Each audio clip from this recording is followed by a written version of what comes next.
안녕하세요. 반갑습니다. 여러분의 전기 기술 교육의 동반자, 저는 다산에듀 전병칠입니다.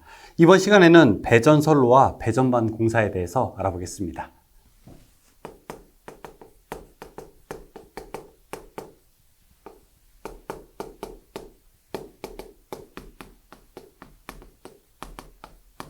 배전선로라고 하는 것은 무엇일까요? 이렇게 전주를 통해서 우리 집까지 들어오는 바로 이 순간을 그냥 우리가 넉넉 잡아 이 배전선로라고 이야기하게 됩니다. 우리 집까지 들어오는 전기가 이 전주에서부터 오기 때문에 이건 우리가 이제 인입선이라고 하게 되는데, 공중으로 들어오게 되면은 가공인입선입니다. 또 여기 집이 하나 있게 되는데 여기 이제 옆집에서부터 들어오게 된다. 그러면 이 선은 우리가 이제 연접인입선이라고 부르게 됩니다. 가공인입선은 어떻게 해야 되는지, 연접인입선은 어떻게 해야 되는지, 또 이 전주의 구조물은 뭐가 있는지, 우리 집 앞에까지 들어오는 배전반에서는 어떤 규정들이 있는지 그것들을 골고루 살펴보겠습니다. 자, 가공인입선 공사, 여러분 또 빨간 펜 들고 지금부터 하나하나씩 체크해 가면서 시작할게요. 가공인입선 공사. 가공인입선은 공중에서부터 오는 겁니다. 가공인입선이란 가공전선로의 지지물에서 분기해서 다른 전선로 지지물 거치지 않고 수용장소에 이르는 선입니다. 어떤 전선 사용해야 될까요? 절연전선과 케이블을 사용해야 된다. 그 다음에 두 번째, 사용전선의 굵기는 저압인입선인 경우에 6제곱밀리미터 이상의 경동선을 사용한다고 되어 있습니다. 6제곱밀리미터 이상의 경동선을 사용하게 됩니다. 그리고 경관이 15m 이하인 경우, 경관이 좀 좁으니까 이때 좀 봐주십시오 할 때는 우리가 4제곱밀리미터까지 봐주게 됩니다. 세 번째, 저압 인입선의 설치 높이입니다. 우리 집에 오게 되는데 이 높이가 어느 정도 높아야 되겠죠. 왜냐하면 도로를 횡단할 수도 있고 혹은 여기 사람 같은 것이 지나갈 수도 있기 때문에 그렇습니다. 저압 인입선의 설치 높이는 도로 횡단할 때는 몇 미터? 5m라고 되어 있습니다. 도로 횡단할 때는 5m, 철도나 궤도 횡단할 때, 철도일 때는 6.5m. 근데 여러분 여기다가 철도 6.5에다가 좀 동그라미 좀 쳐주세요. 앞으로 대부분의 철도 얘기가 나오게 되면 그냥 6.5라고 대답하시면 됩니다. 횡단보도 지날 때는 3m, 기타에도 있습니다.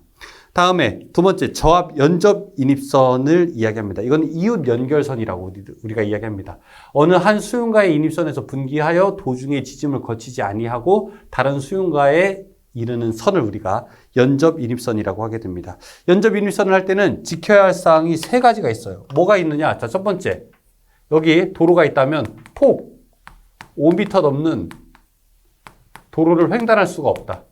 두 번째, 여기 집에 옆으로 와야 되는 거지 집 안에 안방 지나서 뭐 이렇게 작은 방 지나서 이렇게 들어올 수는 없습니다. 그래서 옥내를 관통할 수는 없습니다.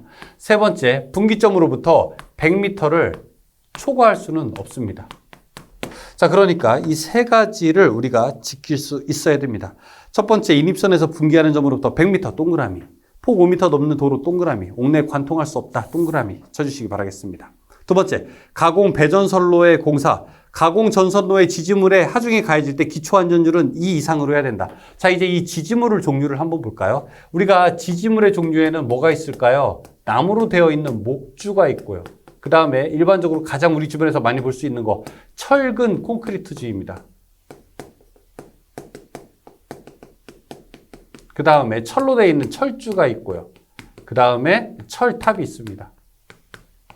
제일 많이 여기서 이야기 될 거는 뭘까요? 우리 주변에서 제일 많이 볼 수 있는 거, 철근 콘크리트주를 가장 많이 이야기할 겁니다. 나머지 여러 가지 특징이 있는데 철탑은 한 가지 특징을 알아두셔야 되는데, 지선을 사용할 수 없다. 이거 기억해 두시기 바랍니다. 지선이라고 하는 거는 뭘까요? 이렇게 전주가 있으면은 전주에 불평형 장력이 생겨서 한쪽으로 힘을 받을 때 쓰러지지 말라고 설치하는 선. 자, 이걸 우리가 지선이라고 부르게 됩니다. 지선. 밑에는 여기 단단한 뿌리를, 콘크리트 덩어리를 놔야 되고, 이거를 지선 근가라고 부르게 됩니다. 그리고 지선에 이렇게 동그란 애자도 있는데, 이 모양이 동그랗다고 해서 우리가 구형 애자 혹은 지선에 사용합니다. 그래서 지선 애자라고 부르게 됩니다. 자, 이때 안전율 이야기하고 있어요. 안전율은 뭐냐면은 얘가 지지해야 될 무게에 몇 배 정도 더 여유가 있어야 됩니까? 이런 여유율 정도를 얘기하는 겁니다. 보통 우리가 안전율은 2로 보게 됩니다. 그래서 안전율은 2 이상이 되어야 된다. 여기도 밑줄. 배전선로의 재료와 기구에는 여러 가지 이런 종류들이 있습니다. 건주는 뭐냐? 전주를 세우는 거를 건주라고 해요. 전주를 세우고 옆에다가 뭘 막 붙이잖아요? 이런 거. 완금 같은 거를 붙이게 되는데 이런 거는 장식한다고 해서 장주공사라고 합니다. 장주. 전주를 세우는 거는 건주라고 합니다. 건주. 지지물을 땅에 세우는 것을 건주라고 한다. 이때 얼마나 많이 깊이 이 전주를 땅에 묻어야 되는가 이 이야기가 나와요. 보통의 경우에는요. 여러분 6분의 1 이상 묻으면 된다 이렇게 생각하시면 됩니다. 6분의 1. 그래서 지지물에 땅에 묻히는 깊이는 전주의 길이가 15m 이하일 때는 6분의 1 이상, 15m가 넘을 때는 2.5m 이상 깊게 매설하게 된다라고 되어 있고 그 아래 표가 나와 있게 되는데 설계 하중에 따라서 구분이 되어 있죠. 그런데 6.8에서 9.8 이하를 한번 보고 그 오른쪽으로 보게 되면 땅에 묻히는 깊이는 6분의 1에다가 0.3m 그러니까 30cm를 가산한다라고 되어 있습니다. 그 30cm를 좀 기억해 두십시오. 얼마나 더 묻어야 되는가? 그럼 여러분이 주로 30cm를 대답하시면 됩니다. 그 밑에 장주공사라고 있습니다. 장주공사, 무엇을 설치해야 된다? 완목 그리고 완금 얘기하고 암타입 밴드 막 여러 밴드 있어요. 그 다음에 배전용 기구의 설치, 주상변압기를 지지물에 설치할 때에는 행거밴드를 사용해서 설치한다라고 되어 있습니다. 자, 여기 변압기가 이렇게 딱 설치가 되는데 이 변압기가 전주에 설치되려면 이렇게 끌어안고 있어야 되거든요. 이 끌어안고 있는 이 끈, 이게 매달리는 끈이라고 해서 우리가 행거밴드라고 합니다. 행거밴드를 언제 설치합니까? 그러면 주상 변압기를 설치할 때 사용한다라고 되어 있습니다. 자, 또 위에 이렇게 전력선 지나가죠. 전력선이 이렇게 1차 측으로 들어갈 때 여기에 스위치가 하나 이렇게 있게 됩니다. 이런 걸 우리가 컷아웃 스위치라고 해서 COS라고 부르게 됩니다. 주상 변압기를 지지물에 설치할 때는 행거밴드를 사용해서 설치한다. 그 다음에 다에 보면은 변압기 과부하 보호 및 고장 시 수리를 위하여 1차 측에는 애자형 개폐기 또는 프라이머리 컷아웃 스위치를 2차 측에는 캐치 홀더를 설치한다. 2차 측에다가는 캐치 홀더를 설치하고 거기서 나온 전기가 이제 배전 구간에 쭉 돌아다니게 되면서 380V나 아니면 220V가 되어서 수용가에 공급을 하게 되는 거죠. 자, 거기 이제 지선공사라고 되어 있어요. 지선은 지지하는 선이에요. 요 선을 얘기하는 겁니다. 자, 이거는 다 중요해요. 지선은 다 중요합니다. 보세요. 지선은 지지물의 강도, 전선의 불평균 장력이 큰 장소의 보강용으로 써낸다. 소선은 세 가닥 이상의 연선을 사용한다. 여기 동그라미, 세 가닥 이상의 연선, 동그라미. 여기 있는 거는요, 강선 하나만 사용하는 게 아니라 여러 선을 꼬아 있는 것을 사용해야 됩니다. 이때는 반드시 세 가닥 이상 꼬아서 사용을 합니다. 소선은 2.6mm 금속선, 여기다가 동그라미. 그리고 2mm 또는 2mm 아연 도금 강연선을 사용합니다. 구리선, 이런 거 안 돼요. 구리선 엄청나게 약하잖아요. 지선 끝에는 목줄을 사용하는 경우에는 목줄 군가를, 철근 콘크리트를 사용하는 경우에는 여기 앵커에서 콘크리트 블록을 설치하게 된다. 지선 중간에는 지선 애자를 설치한다. 요런 애자. 중간에. 그래서 전기적 이상이 왔을 때 밑으로 옮겨가지 않도록 해야 됩니다. 그래서 혹시 지나가다가 이런 걸 한번 잘 보게 되면은요, 애자가요, 이렇게 서로 직접 여기 지선이 서로 직접 전기적으로 연결되지 않았어요. 이렇게 서로 맞물려 있게 됩니다. 지선의 종류에는 뭐가 있느냐? 자, 이렇게 그냥 보통 지선이 있고요. 전주가 이렇게 있게 되면은 전주에 Y자로 빼게 되는 이런 Y지선도 있고, 그 다음에 협소한 장소에 사용하는 것, 전주가 있게 되면 협소한 장소에 사용하는 우리가 이런 지선을 우리가 궁지선이라고 하게 됩니다. 이런 지선도 있게 됩니다. 여러 가지 종류가 있습니다. 두 번째, 가공전선로 보게 될까요? 가공전선로. 공중으로 지나는 전선로를 우리가 가공전선로라고 부르게 되죠. 자, 거기 1번 있고 2번 있고 3번에 저압 및 고압 가공 전선의 높이도 있습니다. 도로 횡단할 때 6m 이상이어야 되고요. 그 다음에 철도는 6.5 동그라미, 6m 동그라미, 6.5 동그라미. 공중으로 지날 때에는 저압일 때에는 고압일 때에는 무조건 다 6m가 넘어야 됩니다. 다음에 세 번째, 지중전선로. 지중전선로는 뭘까요? 땅으로 가는 거죠. 지중전선로의 장점. 공중으로 가는 것보다 여러분 지중으로 가는 것 장점. 첫 번째는 미관에 좋죠. 두 번째는 벼락이나 이런 거 맞을 일 없으니까 천재지변에 조금 더 강하죠.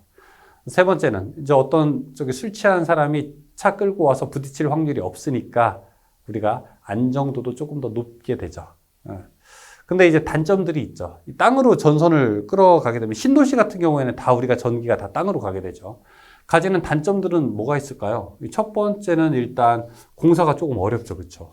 돈이 많이 들고, 그 다음에 고장점을 찾기도 조금 어렵고요. 유지보수도 좀 어렵고 이 전선에서도 열이 발생하게 되는데 열이 발생하는 것을 우리가 막기도 조금 어렵죠. 그렇죠? 열 방산이 쉽지가 않죠. 그런 단점들도 있게 됩니다. 하지만 앞에 제가 설명한 장점들이 워낙 강력해서 최근에는 다 이렇게 지중화 선로라고 해서 전선을 땅에다가 묻어서 공사하는 방법들을 많이 사용하게 되죠. 그러면 이때 대표적으로 사용하는 방법이 뭐 있냐? 우리가 직접 매설하는 직매식이라고 하는 게 있고요.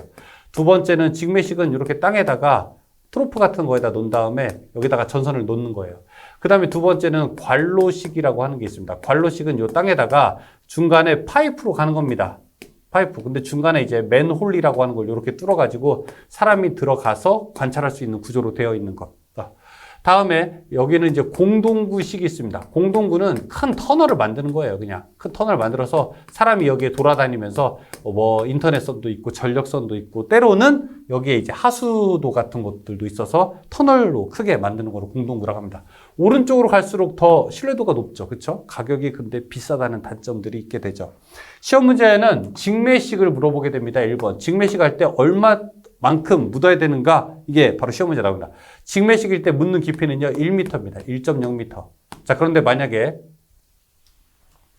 다시. 원래는 0.6m가 됩니다. 근데 차량이나 기타 중량을 받을 우려가 있을 때, 이때는 우리가 1m가 됩니다. 1m. 예전에는 이게 1.2m였어요. 근데 이게 1m로 바뀌게 됐습니다. 여기서 보게 되면은 그런 얘기가 있죠. 기타 중량을 받을 우려가 있는 장소에는 1m, 그렇지 않은 경우에는 60cm, 0.6m가 됩니다. 배전반 공사, 배전반이라고 하는 건 뭐죠? 여러분 댁에 있는 거, 차단기가 여러 개 있는 곳, 이거는 우리가 분전함이라고 합니다. 분전함. 분전함이라고 하는 거를 지나게 되면은 전기 기기기구와 직접 접촉하죠. 근데 공장이라든지 큰 건물 보게 되면은 제 몸통만한 차단기 많이 있는 이런 함들이 있습니다. 여기 큰 차단기 있고 그 다음에 중간에 이렇게 차단기들이 엄청 많이 들어있는 거를 볼 수가 있어요. 이런 걸 우리가 보통 배전반이라고 부르게 됩니다. 배전반은 보통 이제 구역별로 전기를 나눠주게 되는 거죠. 이 배전반의 종류가 여러 개 있는데 최근에 가장 많이 쓰이는 것은요, 폐쇄식 배전반이라고 해서 이게 이렇게 일종의 캐비넷처럼 큐비클 안에 들어가 있는 것이 가장 많이 쓰이게 됩니다. 이런 배전반을 우리가 폐쇄식 배전반이라고 합니다. 혹은 영어로는요, 큐비클 방식이라고 이야기합니다. 배전반 공사는 어떻게 해야 되는가? 사용 전선은 나전선을 사용할 수 있으나 취급자의 안전을 고려해라. 고저압 모선을 가공으로 시설할 때는 높이를 2.5m 이상으로 해라 라고 되어 있고, 다음에 분전반 공사. 여러분 집에서 하는 분전반 공사. 분전반의 종류에는 뭐가 있느냐? 뭐 나이프식, 텀블러식, 브레이크식 여러 가지 있고, 분전반의 설치는 어떻게 되는가? 일반적으로 분전반의 철제 캐비닛 안에는 개폐기 및 과전류 차단기를 설치한다. 그 다음에 분전반 내부 주위에서는 배선을 쉽게 하기 위해서 일정한 공간을 조금 마련해라. 이런 얘기가 있습니다.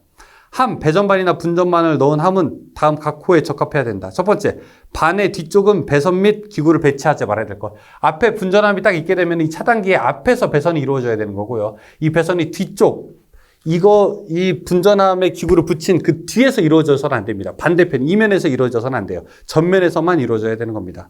그 다음에 강판이 되어야 된다.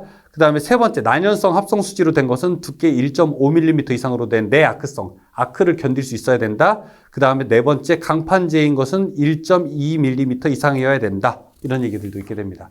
자, 그리고 배전반이나 분전함 같은 경우는요, 숨기면 안 돼요. 어디 은폐하면 안 됩니다. 눈에 잘 보이는 곳에 놔야 됩니다. 이거 보기 싫다고 액자로 막거나 달력으로 막거나 가구 같은 걸로 막으면 안 돼요. 이상 있을 때는요, 빨리 차단기를 내려야 됩니다. 특히 불 같은 거 났을 때는 차단기를 내리고 우리가 물을 막 뿌리게 되거든요. 그러면 이상 있을 때는 확실히 우리가 알아야 되겠죠. 또 너무 숨겨 있게 되면은 먼지가 쌓여서 발화의 원인이 됩니다.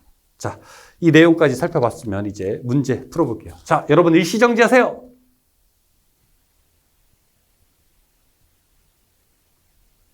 하셨습니까? 일시정지하고 문제를 먼저 풀어보십시오. 저는 지금부터 문제 풀어볼 건데 조금 빨리 얘기할 거니까 먼저 여러분 미리 한번 풀어보시기 바라겠습니다. 그래도 한번 가볼까요? 1번. 고압 가공 인입선이 일반적으로 도로 횡단할 때 높이 어떻게 되는가? 이제 저압일 때는 5m, 고압일 때는 6m가 됩니다. 답 4번. 2번. 가공 전선로의 지지물에서 다른 지지물을 거치지 않고 수용장소 인입구에 이르는 거 무엇이라고 하는가? 우리가 가공 인입선이라고 하죠. 3번에 22.9kV Y 가공전선의 굵기는 단면적이 얼마 이상이어야 되는가? 22제곱밀리미터 이상이어야 됩니다. 4번 OW 전선을 사용하는 저압 군의 가공전선으로 전선의 길이가 15m를 초과할 때는 어떤 걸 사용해야 되는가? 15m 초과할 때는 2.6mm를 넘어야 됩니다. 아까 이제 우리가 저기 6제곱밀리미터라고 했는데 그거를 6mm라고 6제곱밀리미터를 2.6이라고 생각하셔도 괜찮습니다. 5번 저압 가공인입선이 횡단보도교를 지나는 경우에 지상으로부터 몇 미터 있어야 되는가? 횡단보도 할 때는 3m. 6번 저압 가공인입선이 일반적으로 횡단 시 기술상 부득이한 경우로 교통의 지장이 없을 때 3m까지 내릴 수 있습니다. 7번 일반적으로 저압 가공인입선이 도로를 횡단할 때 노면상 저압일 때는 5m. 8번 480V 가공인입선이 철도를 횡단할 때 철도는 무조건 6.5라고 우리가 외우자고 했었죠. 철도는 6.5, 4번이죠. 9번에 저고압 가공전선이 철도 또는 궤도를 횡단할 때 얼마? 6.5m. 10번 한 수용장소의 인입선에서 분기하여 그러니까 한 집에서 따와서 다른 집에 들어가는 선 이거를 뭐라고 하죠? 연접인입선, 이웃 연결하는 선.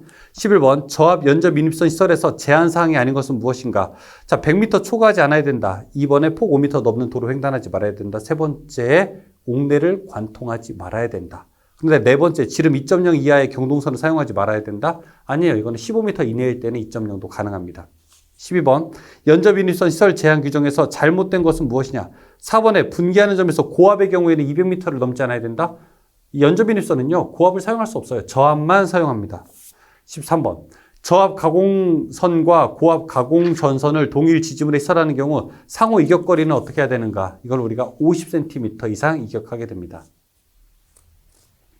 14번 전기 설비 기술 기준에 의하여 가공전선이 케이블을 사용하는 경우 케이블은 조가용 선의 행거로 시설하고자 한다. 이 경우 사용전압이 고압일 때 행거의 간격은 어떻게 되는가 물어보겠습니다. 행거의 간격은 50cm고요. 그 다음에 테이프는 20cm입니다. 자, 여기 이렇게 전주가 있게 되는데 여기에다가 우리가 케이블을 가게 되는데 여기에다가 조가선을 놓는다면 이렇게 행거로 이렇게 서로 지지하는 경우가 있습니다. 이때 간격이 50cm인 거예요. 테이프는요. 이렇게 테이프 간격할 때는 테이프는 20cm가 되어야 되고요. 15번 가공 케이블 시설 시 조가용 선에 금속 테이프 등을 사용했을 때 자 여기 몇 cm라고요? 테이프는 20cm.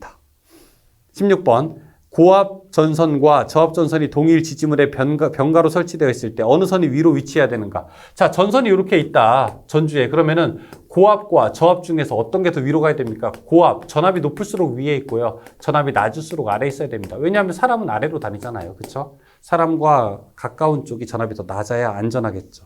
고압선이 위로 갑니다. 2번이 답입니다. 17번 전기설비 기술 기준에서 가공전선의 지지물에 하중이 가해지는 경우에 지지물의 기초 안전율은 얼마가 되는가? 지지물은 2 이상이어야 됩니다. 18번 고압 보안공사 시 고압 가공전선의 경가는 철탑의 경우 얼마여야 되는가? 보안공사라고 하는 것은 안전을 보강하는 공사예요. 원래 철탑은 경간, 지지물과 지지물 사이의 간격이 600m까지가 됩니다. 그런데 안전을 보강하게 되면 이때는 우리가 400m까지만 인정을 해줍니다. 19번 전기설비 기술 기준에 의한 고압 가공전선로의 철탑의 경과는 얼마 이하로 해야 되는가? 4번에 600m. 20번 가공전선의 지지물의 승탑 또는 승강용으로 사용하는 발판 볼트 등은 지표상 몇 미터 미만의 시설에서는 안 되는가? 자, 여기 전주가 있게 되면은 전주에 올라가라고 여기 발판 볼트가 이렇게 있어요. 그렇죠? 자, 이거는 높이가 얼마여야 되느냐? 1.8m보다 높아야 됩니다. 1.8m보다 낮게 되면은 우리가 이제 술 한잔하고 올라가고 싶은 충동을 누구나 느끼잖아요. 그렇죠? 그래서 어느 정도 높아야 올라간 사람한테 야, 당신 왜 올라갔어? 이렇게 물어볼 수 있게 되는 거죠. 1.8m가 됩니다. 21번 철탑의 강도 계산을 하려고 한다. 이 상시 상정하 중에 계산에 사용하는 풍압에 의한 하중의 종류가 아닌 것은 바람이 불거나 전선의 무게라든지 이런 거 다 계산하는데 좌굴 하중은 계산하지 않습니다. 22번 가공 전선로의 지지물이 아닌 것, 목주, 철탑, 철근, 콘크리트 주 다 지지물이죠. 그런데 2번의 지선, 이거는 지지물을 지지하는 선이죠. 그렇죠? 지지물이 아니죠. 답은 2번이 됩니다. 23번 철근 콘크리트 주로서 전장이 15m이고 그 다음에 설계 하중이 7.8kN이다. 그러면 6.8보다 크고 9.8보다 적네요. 그렇죠? 자, 이러면은 6분의 1 더하기 30cm 더 묻어야 되겠죠. 답은 그래서 2번 30cm 더 가산한다. 24번. A종 철근 콘크리트주의 전장이 15m인 경우 땅에 묻히는 깊이는 어떻게 되는가? 15m가 안 되게 되면 6분의 1 이상 묻고 15m가 넘게 되면은 우리는 2.5 이상 묻게 됩니다. 근데 6분의 1 이상 하게 되면 15 곱하기 6분의 1 하면 2.5가 됩니다. 25번. A종 철근 콘크리트주의 길이가 9m이고 설계 중 6.8이다. 9m이다. 그러면 6분의 1 이상 묻게 되니까 이거 얼마 나오게 될까요? 1.5m 나오게 되나요? 답은 2번이죠. 26번. 고압 가공 전선로의 전선의 조수가 3조일 때 완금의 길이는 어떻게 되는가? 3조라고 하는 것은 이렇게 전주가 있게 되면은 지나가는 선이 하나, 둘, 세 개라고 하는 겁니다. 그때 그러면은 완금의 길이, 요 받치는 것의 길이는 어떻게 되는가? 1800, 그러니까 1800mm가 되어야 합니다. 180cm죠. 27번. 논이나 기타 지반이 약한 곳에 건주 공사 시 전주의 넘어짐을 방지하기 위해서 시설하는 것은 무엇인가? 근가를 설치하게 됩니다. 28번. 지지물의 전선 그 밖의 기구를 고정하기 위하여 완금, 완목, 애자 등을 옆에서 장치하는 것, 막 갖다 붙이는 것을 무엇이라고 하죠? 그거를 3번 장주 공사라고 하게 됩니다. 29번. 저압 배전선로에서 전선을 수직으로 지지할 때 사용하는 거. 자, 이렇게 수평으로 갈 때가 있고 전선을 수직으로 지지할 때에는 자, 이렇게 생긴 것을 설치를 해서 여기에 전선을 이렇게 수직으로 지지하게 됩니다. 자, 이걸 뭐라고 하냐? 우리가 레크라고 하게 됩니다. 전선을 그래서 수직으로 지지하게 될 때 레크를 사용하게 됩니다. 답은 2번이 되죠. 30번. 주상 변압기를 철근 콘크리트 전주에 설치할 때 사용하는 게 무엇이냐? 껴안고 있는 거. 무슨 밴드라고 했죠? 매달려 있는 밴드? 행거 밴드. 31번. 철근 콘크리트주에 완금을 고정시키려면 어떤 밴드를 사용하게 되는가? 이렇게 이야기하게 됩니다. 완금, 이렇게 완금을 설치하게 되려면은 이것도 이렇게 묶고 있어야 되거든요. 이걸 우리가 암밴드라고 합니다.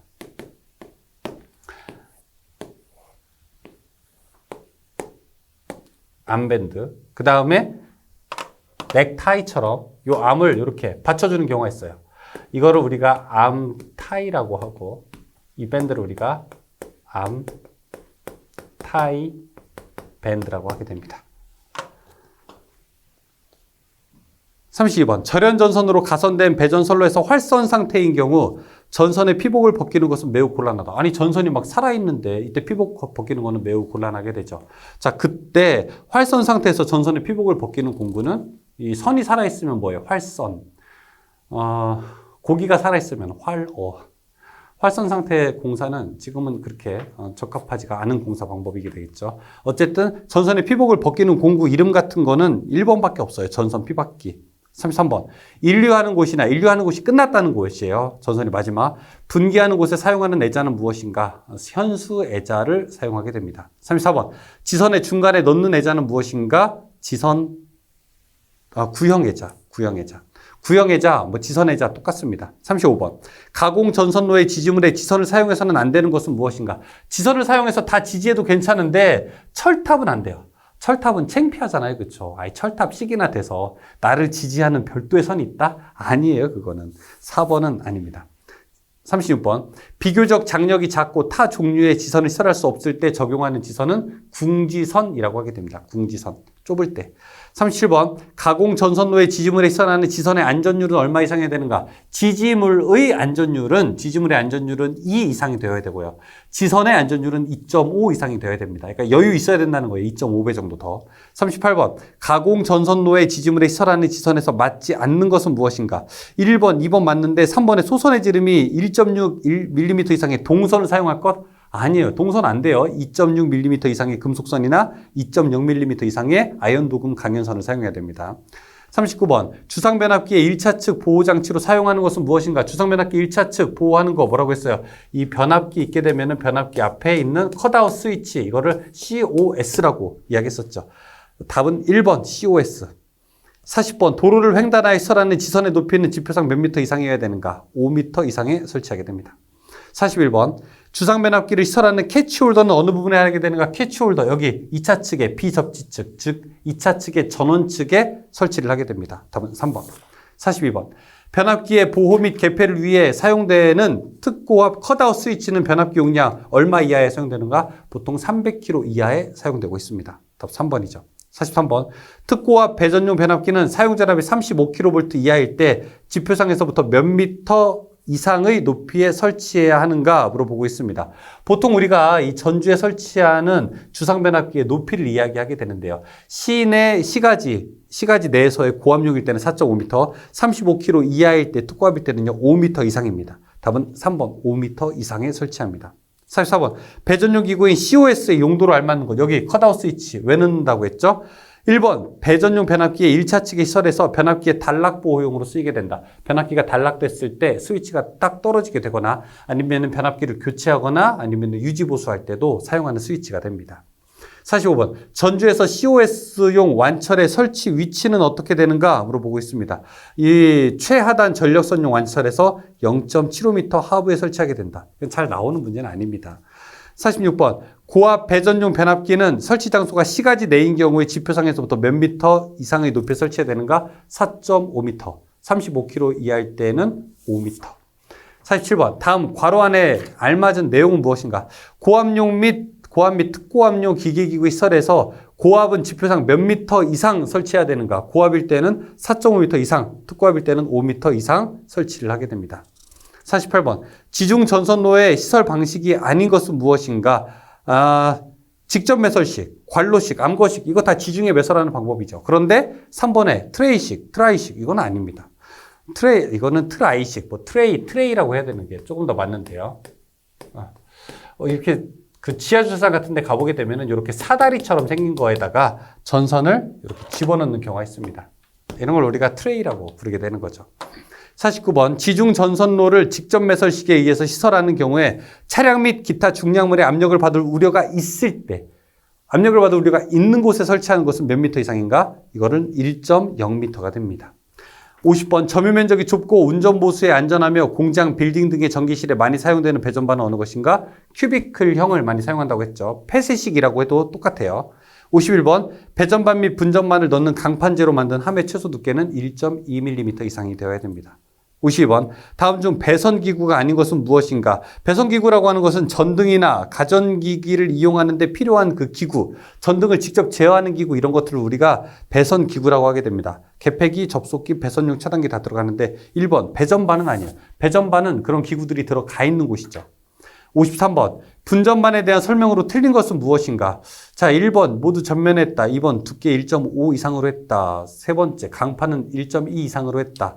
네 번째 배선은 모두 분전반 이면으로 했다. 이면 뒷면으로 했다? 아니에요. 전면으로 해야 된다고요. 아까 전면으로 해야 된다고 했죠. 분전함 안에서는. 54번 배전반 및 분전반의 설치 장소로 적합하지 않은 곳은 어디냐? 숨기면 안 된다고 했죠. 1번 맞아요. 쉽게 조작할 수 있는 곳. 2번 개폐기 쉽게 조작할 수 있는 곳 맞아요. 3번 안정된 장소 맞아요. 그런데 4번에 은폐된 장소 숨기면 안 된다고요.